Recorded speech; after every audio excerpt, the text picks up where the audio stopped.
there's times where, you're like, oh, well, I may be at 10%. I'm like, well, shit, I'm at 30, but I got a little more in the tank than you. So let me just get out of my jog for a minute and pick up the pace a little bit. And that's something I think is important to recognize as well, that sometimes you got to do more, and to make up that difference. And that's okay, because seasons are temporary. Welcome to the Permission Slip podcast, where I, empowerment coach, mindset expert, and holistic nutritionist Carmen share with you the tools, conversations, and resources you need to write your own permission slip, take massive action, and become obsessed with your own life. Let's get started. Welcome back to the Permission Slip podcast, and we are diving into our next episode on our Best Self 2024 series, because why wait till 2024 if we keep waiting for next year for it to be perfect, for the kids to get older, for you to get the job, for you to lose the weight, for you to get the education or do the thing, like you're going to be waiting your whole entire life. So this series is all about a variety of areas in your life, taking a holistic approach for your best self, setting yourself up for best self 2024. And like I shared on the last episode, that we're going to have a special guest on this episode. So my number one, my better half, Joel, is joining us today. How are you today? I am doing great. Thank you. Thank you for being here. And what are we talking about today? 2024. No, so we are talking about how to have the best relationship, how to have the best marriage in 2024. So that's what I said, 2024. For those of you that don't know, Joel and I have been in this relationship for over 20 years now. And it has been really, for me, I always like to say that Joel is my ultimate teacher and guide. There's been so much growth that's happened with us individually and together. So we thought it would be fun to share with you all of our tips on not only how we work together as a couple, but what we do for each other individually, what the thought process is for that, and then also what we do for ourselves, because caring for ourselves is so important. What do you want to start with, talking about caring for ourselves individually and what you think about that? Yeah.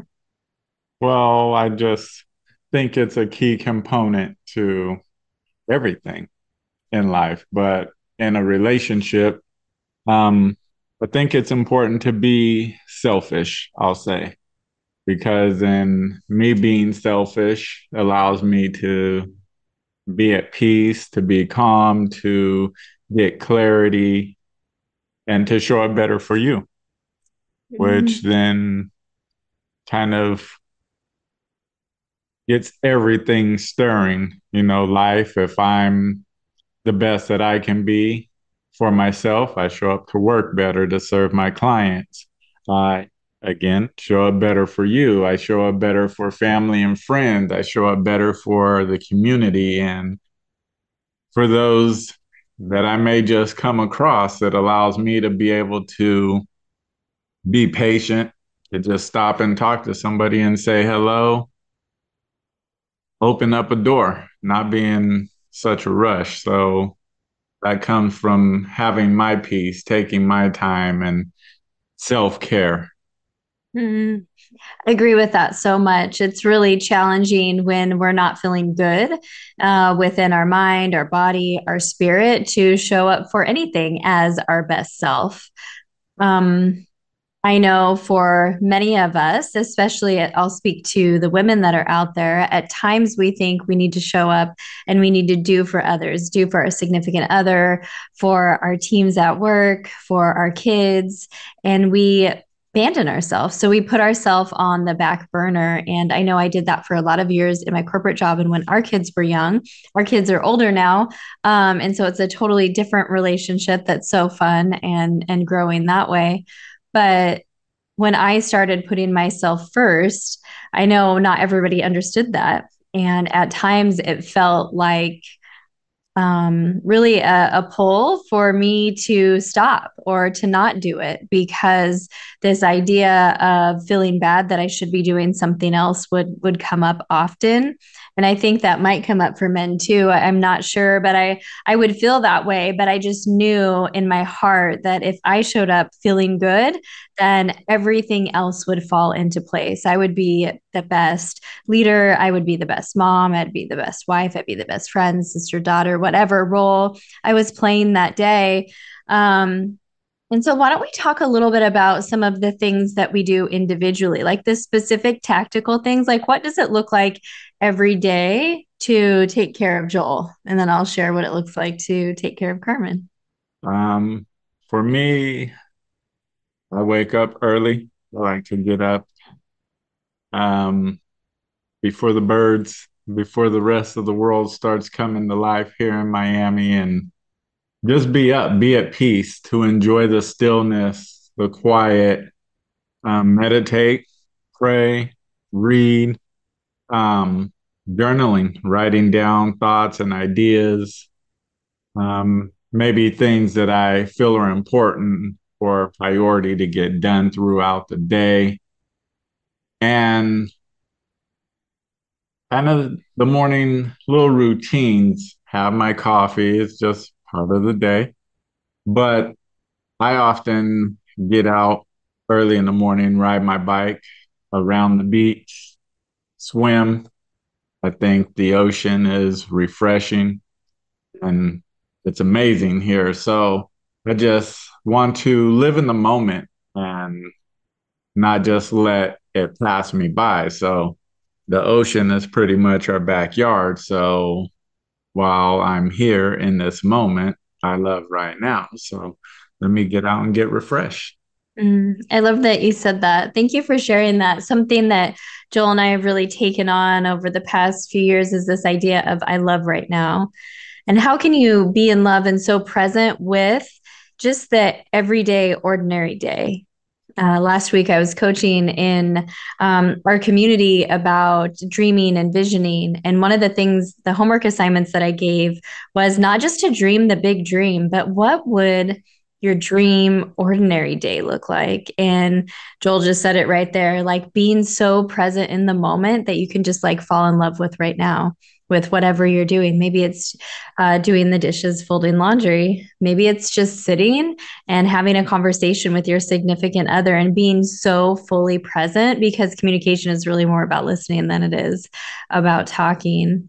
But that was a side tangent there. I'm supposed to be talking about what I But do I to take think care of myself. that being present is, and being fully present in that moment. Like you said, if you're doing the dishes, if you're doing laundry, yeah, so many of us want to multitask so we can hurry up and get things done. But when we do that, then we half-ass fold the laundry or hang it up, the shirt's all on sideways.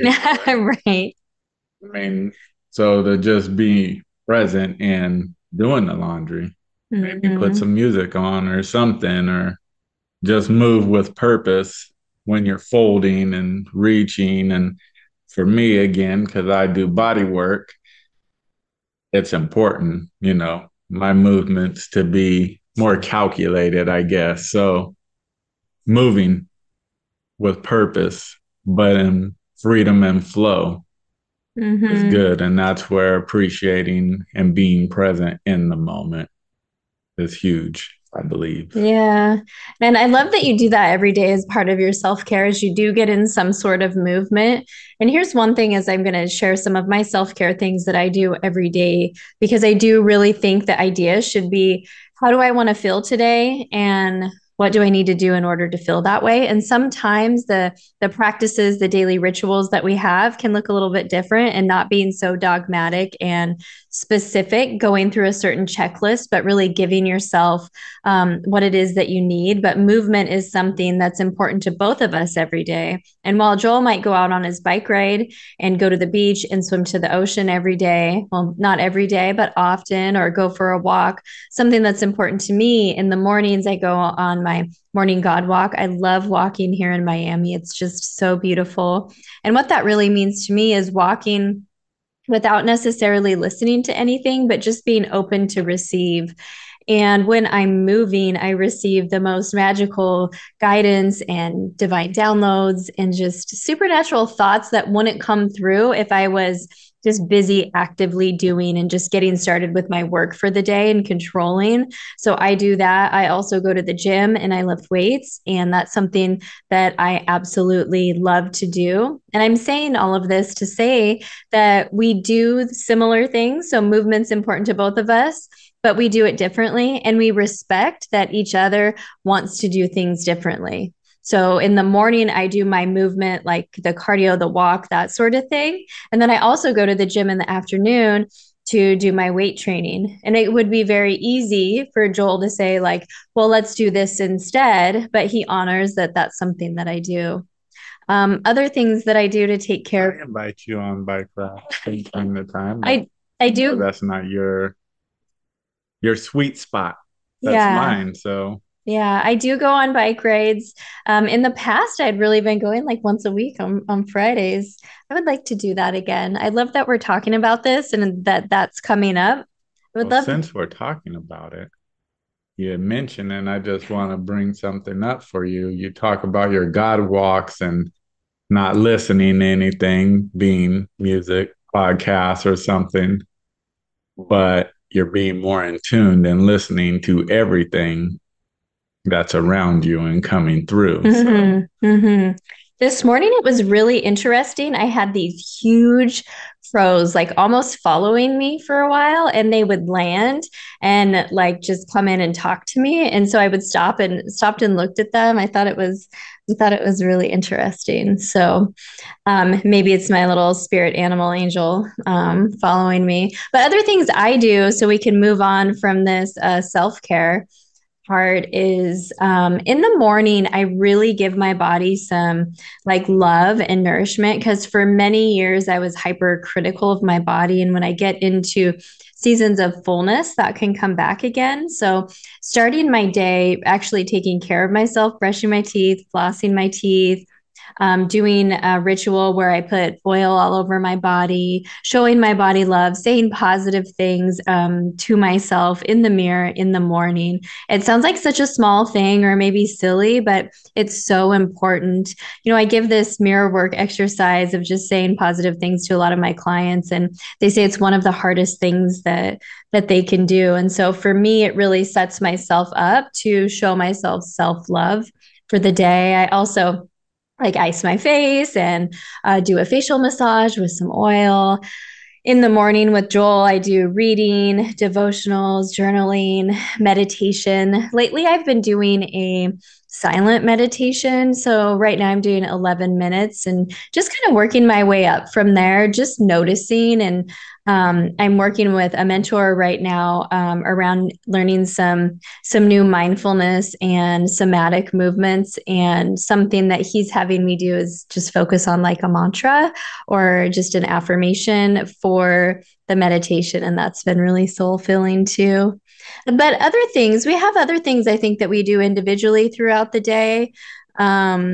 Like nourishing my body with particular foods is really important to me. I do like to go on more walks outside. As you think about like the rest of your day, what are other things that you do? Because it's not just the morning time that we take care of ourselves. Mm-hmm. Um, I honestly pray often throughout the day. Um, and for me, it's more because my days are guided differently. So there's days that I'm just booked and packed up with massages or talking with folks. But then there's other days that are more easy, laid back.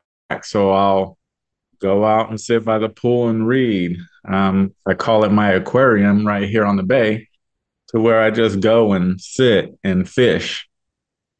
I, I don't have a pole, but I get to see so many different sea creatures, jellyfish, octopus, sharks, manatee, variety of fish. And that is just peaceful to me to just sit there and do that. Um, I may go on a few bike rides throughout the day.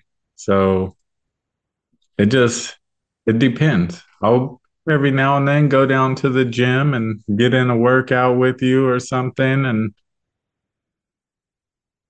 it's just ever changing for me, I feel like. Mm-hmm. You? Yeah.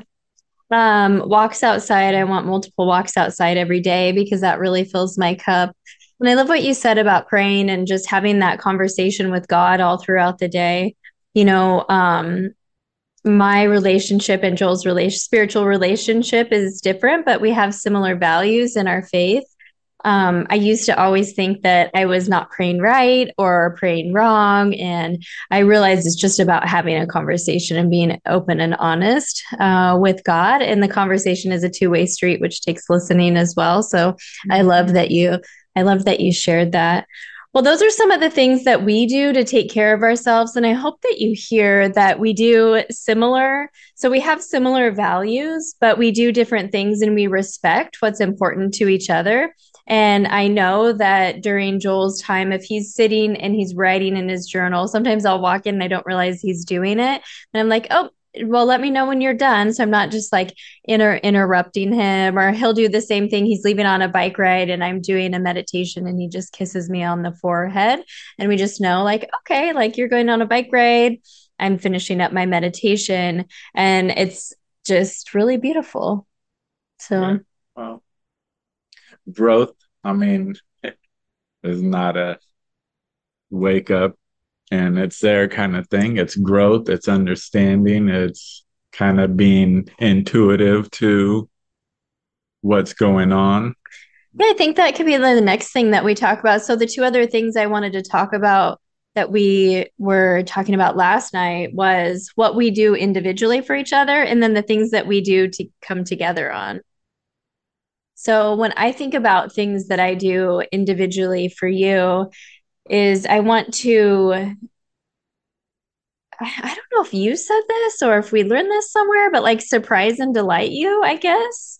And so to do things that maybe are unexpected, and that doesn't necessarily mean like extravagant things, but do really quick things that, well, it doesn't have to be quick, but do things that surprise and delight you.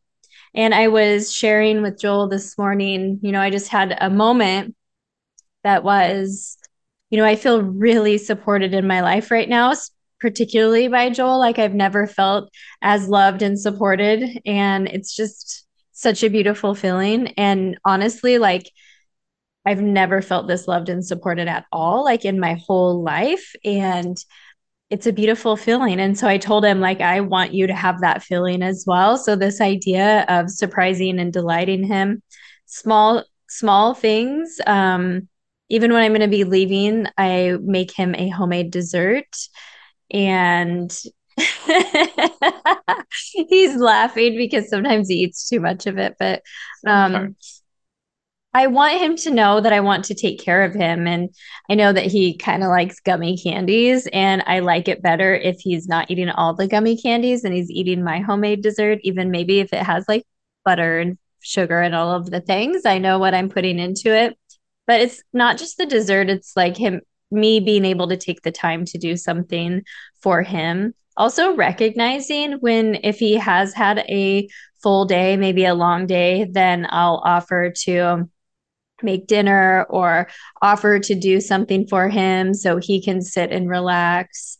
For his birthday, I always love to surprise him. I think it's so important to recognize him for his birthday, but you would think like after over 20 years, he would know what the surprise is, but he knows it's coming, but he doesn't know you don't know what it is though, every time. So again, like surprise and delight. And the new thing that's really on my heart is like ensuring that I'm making him feel loved and supported. So it's like, what are those things, and understanding those things that make him feel loved and supported. If you haven't ever taken the love language test, I would highly encourage you to do that. Well, we're going to do a discussion guide, a question guide. So if you're listening to this on the go and you want to take notes, we're going to have that in the show notes for you to download. And there will be some questions and things there for you to talk to your partner about. Where was I going with that? What was I talking about before that? Just how you contribute to our relationship. No, there was something specific that I said about the discussion guide. I feel like to be a thinker in your brain for you. I feel like I need to rewind while I was talking about something that was going to be on the discussion guide. The love language. Oh, the love language. Yeah. So the love language. So Joel's love language is touch. And mine, and then his second one is quality time. And mine is words of affirmation and quality time. So we both have quality time, but just him being able to know that mine is words of affirmation, and me being able to know that his love language is touch. So maybe if I'm thinking, oh, I'm going to make this dessert for him, but he's having an off day or something's bad, like the bigger thing would be for me to go over and to touch him somehow, to be with him, because that's his love language, and remembering that. That's a really good reminder for myself that I'm talking about right now for everybody's information. What about you? What do you try to do or focus on for me? I think the biggest thing is to make you feel heard and understood. Um, Kind of piggybacking off what you said, I know you have days that you're busy with your coaching and just all the different things going on. And I think it's important to pay attention to that. I cook for you as well. Try to make things less hectic and more in flow, especially when you do have those busy days. I try to be more in tune to your love language and letting I think you're doing great things to, support you, to have a conversation, and to make sure that we're on the same page. Well, we don't always have to be on the same page, at least in the same book. But just to respond to your love language so that you feel supported in the way that you want to be loved. So having the conversation is something I feel is big, because that's yours. So words of affirmation, the at a kid. You do a really good job though with the conversations. Let's talk about that a little bit. Communication. What do you want to share around that? I think it's important because you had someone mention, oh, well, he doesn't pretty much read your mind and know what's going on, and he's not man, or something to the effects. But oh, it was just one of the negative comments that you get on social media. So someone said, regardless of the yeah, I think having conversations, communicating with each other, letting each other know what one's needs are or where we're at in that day, what we have coming up and going on. Right now, with both of us working from home, I think our communication needs to be even more on point. So, as we're crossing paths in our workday, we don't step on toes, because it's easy to do. And if we don't communicate as to what's going on, how will we know? And our levels of communication have really grown over the years. So what we used to do is we weren't really ever the type like yelling, fighting, but we would have tension. So we'd be talking about something. I would think one thing and Joel would think another thing, and there would be tension. And because we both weren't attuned with like our emotional intelligence and how we were really feeling and how to communicate that. What was happening was he would get defensive or I would get defensive. Our ego would show up and his ego would show up, and we'd just be like the battle of the egos. And then we would get frustrated and get nowhere. And so instead of actually getting to the end of that conversation, we would just give up, but then we'd never come back to it and try to pretend the next day that everything was fine. And we would do that over and over again to where there were so many unresolved issues that when something small happened and we were really stressed in life, then it would be like a big blow up, but not because of the small thing, but because of all the unresolved issues.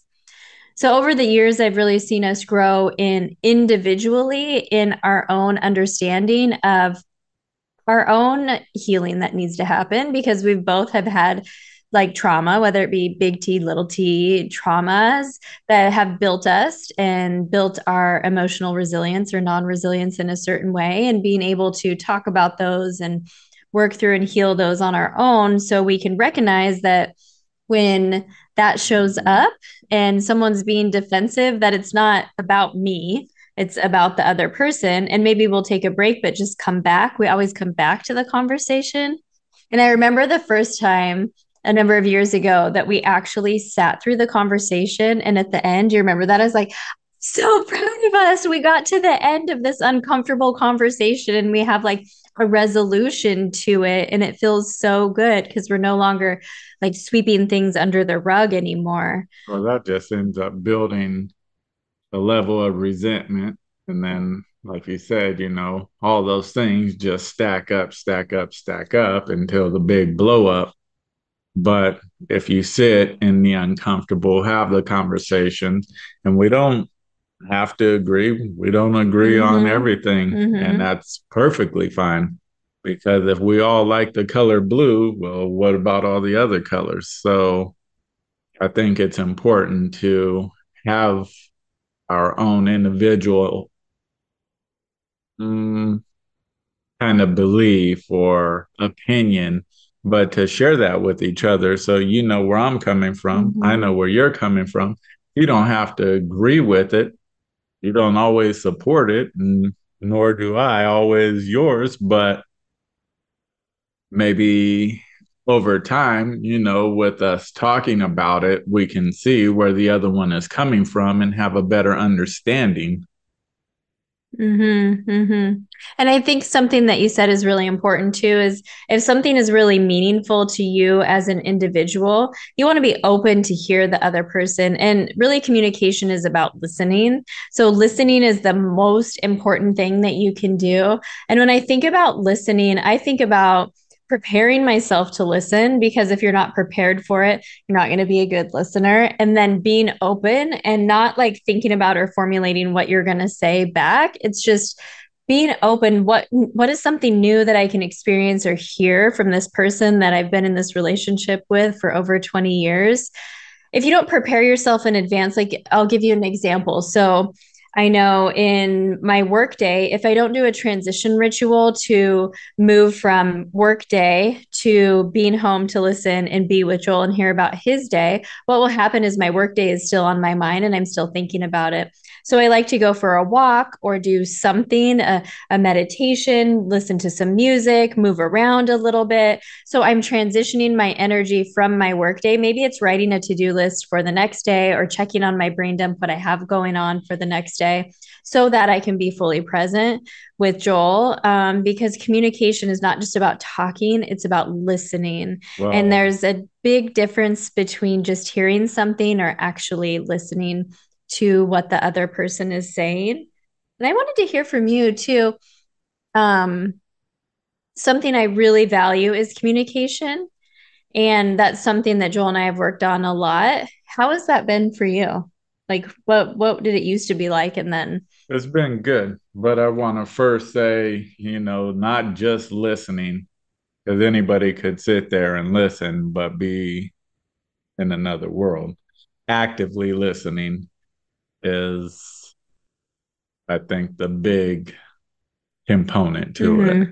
Loving right now, being present in that moment Yeah. of listening. Yeah. Yeah, for sure. But um communicating used to be, I mean, we would, I guess, expect the other person would know what we're wanting, what we need, what we're thinking. And then that would set an expectation, but that expectation didn't get met. So then would come, you know, the crappy feelings, the resentment because you didn't meet my expectations of what I was thinking. Why not? But to may be uncomfortable at times, but to say, hey, this is what I need from you. And for you to hear that,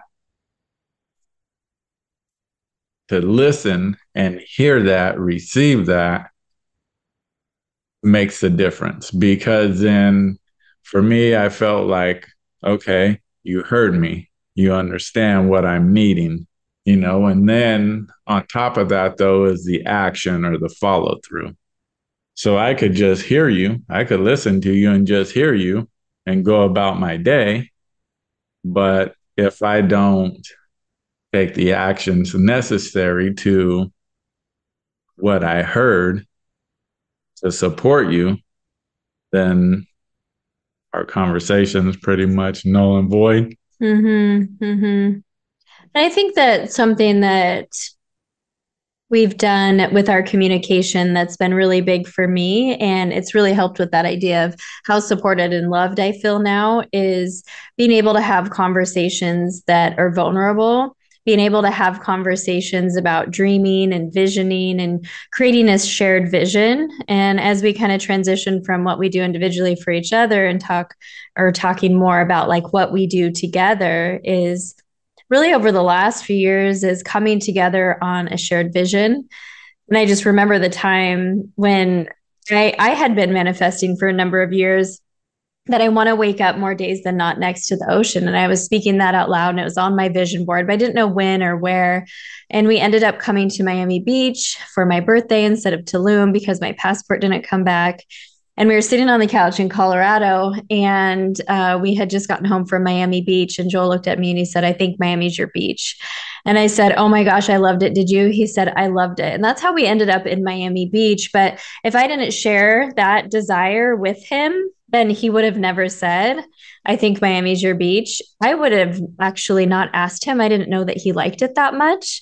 And so he would have never said that. We would never be here in Miami Beach in a place that we find so much joy and peace and love. And we'd have had so much growth. And so I just want to say thank you for the communication, for up leveling the vulnerability, talking about dreams. Because what I see happens a lot is one person is really dreaming and the other person's supporting them. But it should be a two-way street for sure. Well, the thing is, we're all running a race, right? And you're a go-getter. You're a driving force. You're a powerhouse. And oftentimes you're in a sprint. And me, I'm just in a nice state of flow, not a slog, slow jog, but you know, I think it's important though to you run your race and me run my race. So you can sprint, I'm gonna go ahead and do my jog. Hey, I'll catch up to you at the break station, you know.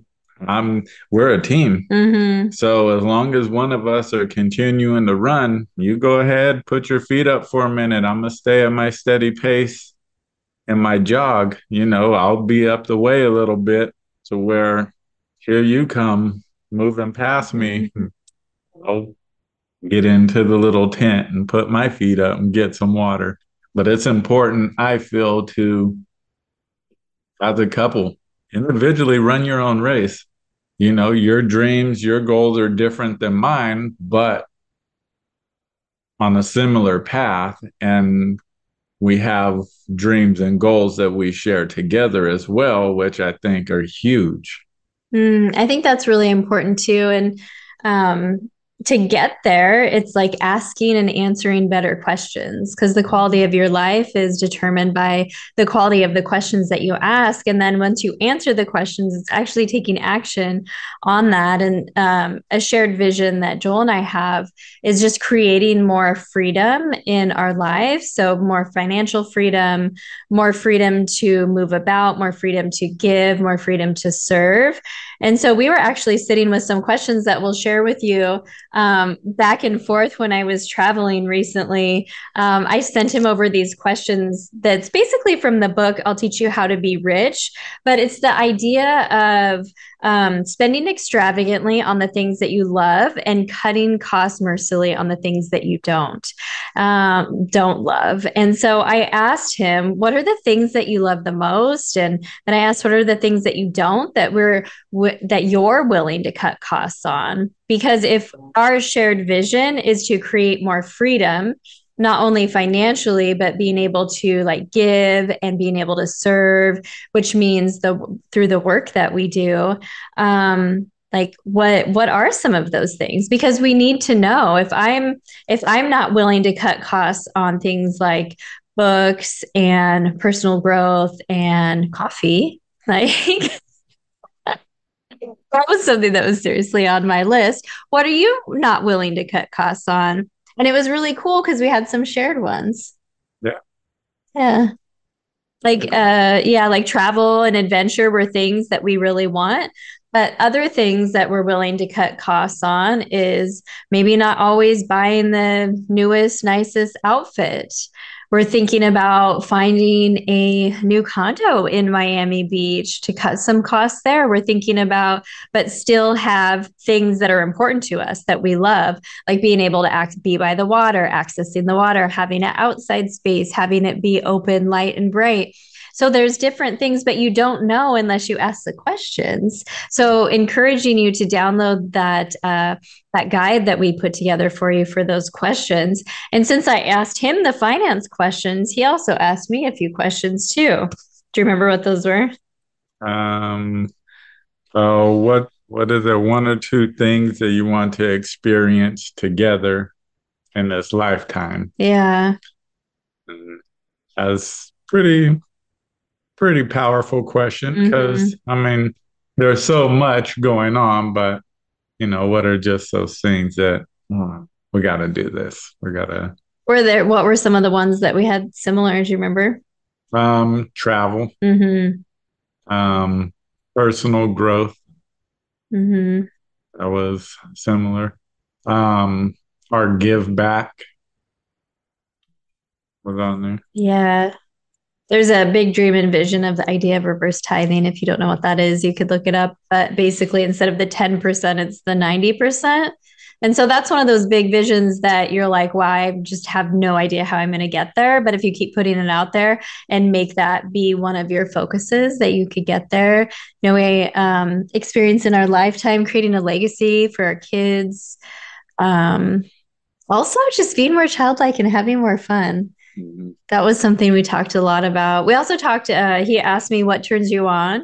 What a good question, too. Things change as we get older. He told me in the kitchen this morning that having a vulnerable moment and sharing something with him was a turn on. So, and that's not something that you would normally think.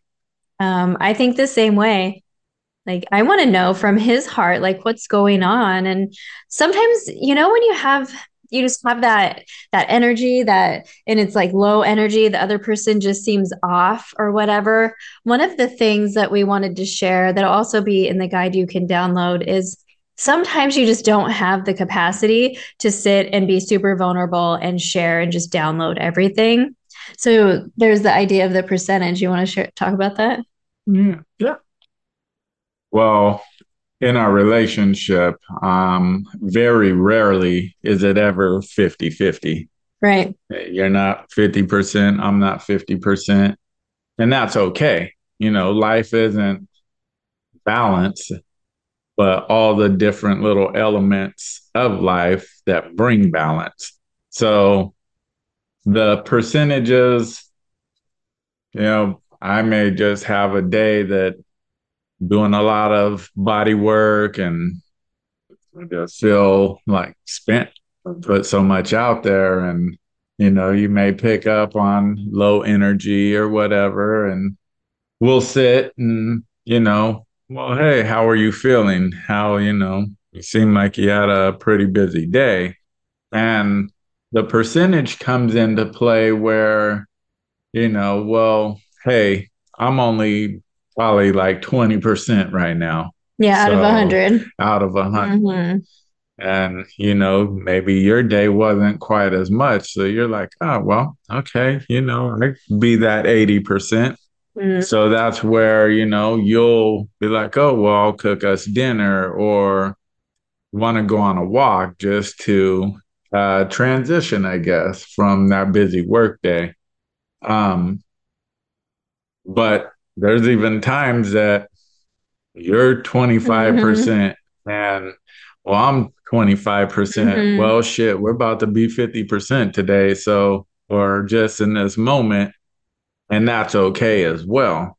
Yeah. And recognizing that it's okay. And, maybe we're not going to have the lengthy conversations that we often have at nighttime together, or we're going to go to bed early, or we're just not going to have like high expect, hey, want to go out and do something? No, we want to chill because we're both at 25%, but it's such an easy non-confrontational way to share how you're feeling, and also just know right away that if you are a little bit more than you have the capacity to support your significant other, then it's your time to step up. Because one thing Joel keeps sharing, and I don't know if you're picking this up, is that there's different seasons of life where I might be doing more, there's different seasons of life where he might be doing more, but it's important to talk about that. Earlier this year, Joel did more, and I really was focusing on Flow Academy. I took on less one-on-one clients. I was focusing on getting back in speaking and writing my book,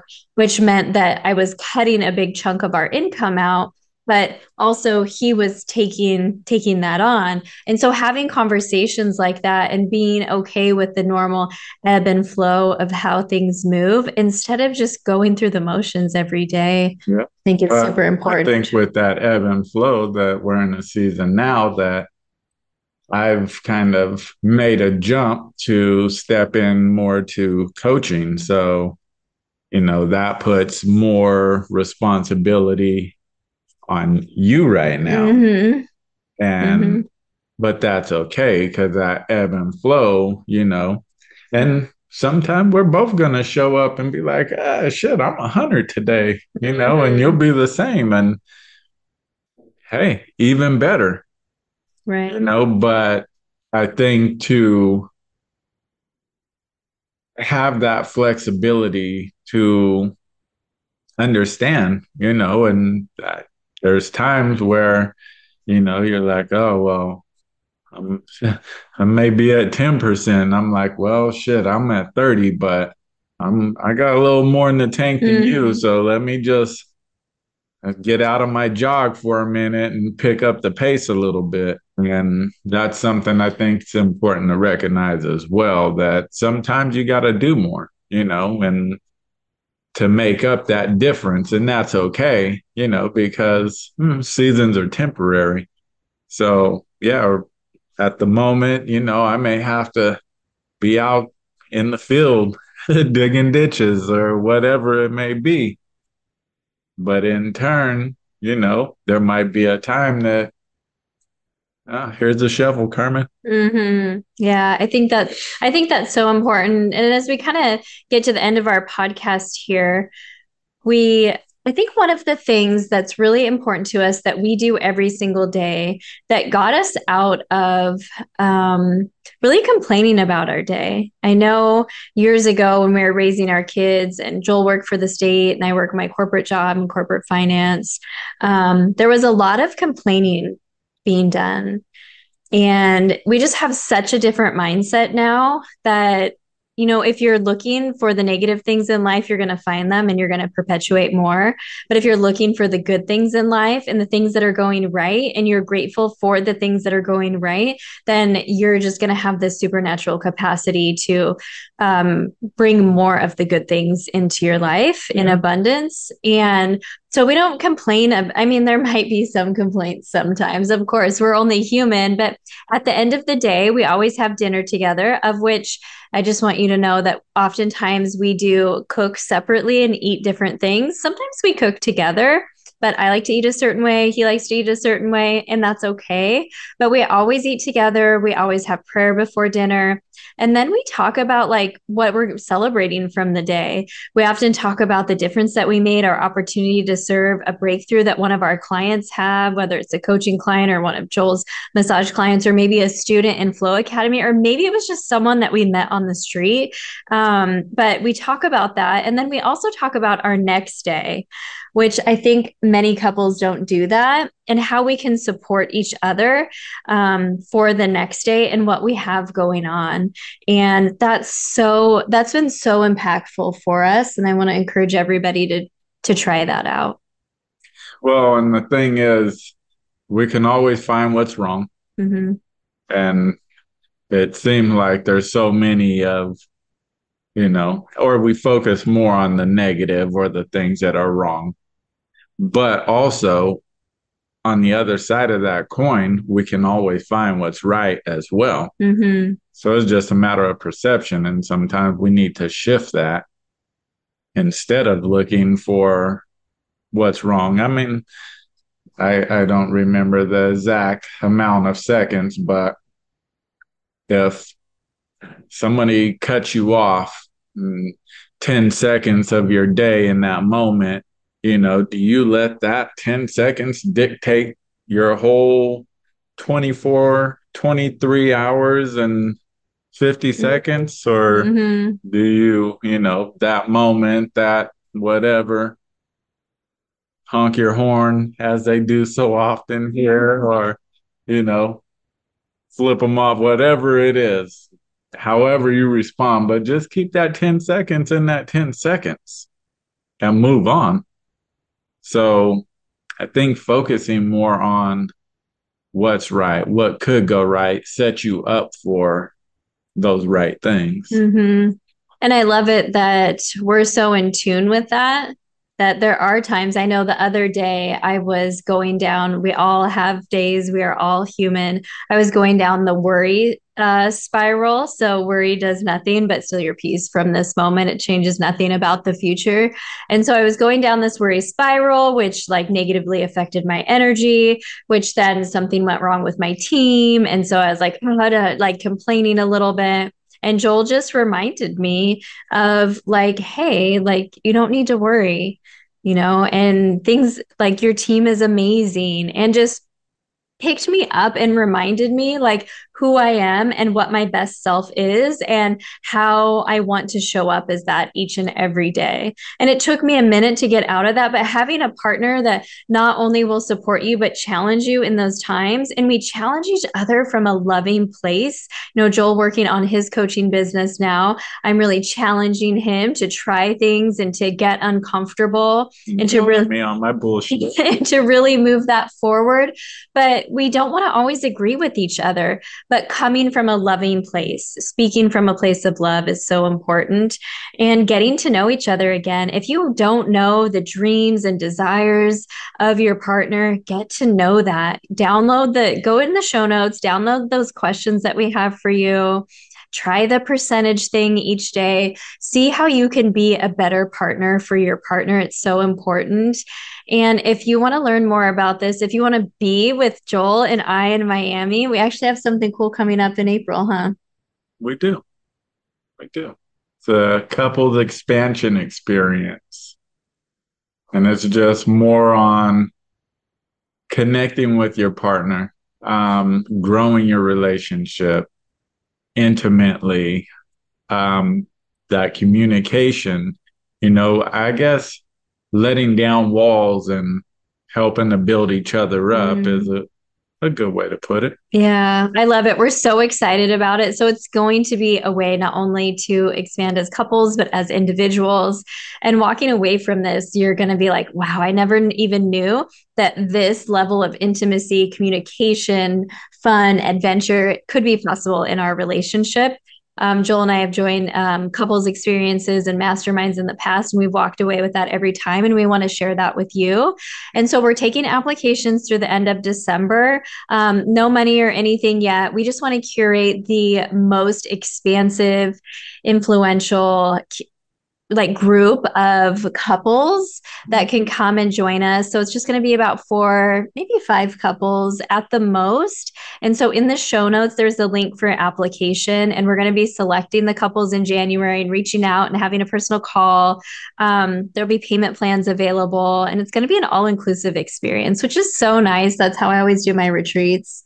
If you've been following along, because then you can just get here, that's what you have to pay for, and drop in and not have to really worry about anything else. What are you most excited for it? I am excited to see the growth in the couples Mm-hmm. and individually, but because I think when you have an experience like that or like this, um, it helps you to grow. It helps you to be a better person individually, Mm-hmm. but then as a couple too, it brings a higher dynamic Mm-hmm. to your relationship. Yeah, way more depth. That like that's one thing that I think about right now. Like I never knew it could be this good. Like I when you dream about like how your relationship could be, and then you're in a spot where you never even knew it could be this good, that you're like, what's next? I'm ready for more and really excited about it. So click in the show notes, submit your application this month, December 2023. We're excited to host a handful of couples with us in Miami. It'll be in Miami Beach in April, I think around like the 12th. So get in your applications. And yeah, any final thoughts that you want to share? Oh, download that guide we put together for you so you can start getting to know your partner again too. Um, I'd say to uh, be available for one another, to make time for one another, to speak and communicate with one another. So something we do is kind of have date nights, and not necessarily that we go out and, you know, but we get together intentionally to talk about business, talk about our relationships, talk about what we can do more. Um, I think that's huge. I think it's a good team building kind of thing. And then one thing that I just want to share is we both hit on this um, throughout, but what we feed our mind grows our soul. So, kind of like you said, with your morning rituals, and with me and my routine, and going to the beach and riding, and what we put into our bodies is what we have available to give to our partners, to others. And again, we feed our mind with, the positive self talk, the mirror work, then what we bring to the table is so much greater. Mm-hmm. Yeah, doing the individual personal growth. I know just in my decade of coaching, I've seen time and time again where we want our partner to do something different. And the question that I always ask is, great, if you want them to do that, how often are you doing that? And that's a question that I ask myself all the time, because most of the time, the number one way that you can improve your relationship is to clean up your side of the street, is to grow personally, to heal your unhealed traumas, to move through the things that you need to move through so that you can show up as your best. And when you do that, you'll find that your partner is actually your ultimate teacher and best friend. And I love how Joel keeps saying teammate, because remember, you're on the same team. And so right now, if you're playing on opposite teams, shit, you got to get on the same team. Mm-hmm. If not, you're always keeping score. When you do that, somebody's going to lose. Mm-hmm. Right. So I think we're going to end there, but we'd love to be with you. Submit your application for the couples expansion experience in April. Get started by downloading that guide with those questions, and it'll have some reminders on there. And we want to hear your takeaways. So give us a little shout out on Instagram at Joel Traynor, JoelTraynor, and at Carmen Oling. And we will make sure to repost you. And if you think that this episode could help one of your full friends, go ahead and just like text them over the link to it, because this is an important one. And just know that I'm so grateful for you listening to the podcast. More exciting things coming next year on the podcast. And we'll have one more Best Self 2024 episode this year. And then we'll kick things off with some new episodes starting in January. So thank you for being on the podcast today. Stop being so serious. Get together and play more often. I love that. I think that'll be our intention for 2024. That's how we'll get to our best relationship. 2024. Perfect. I love you. Love you.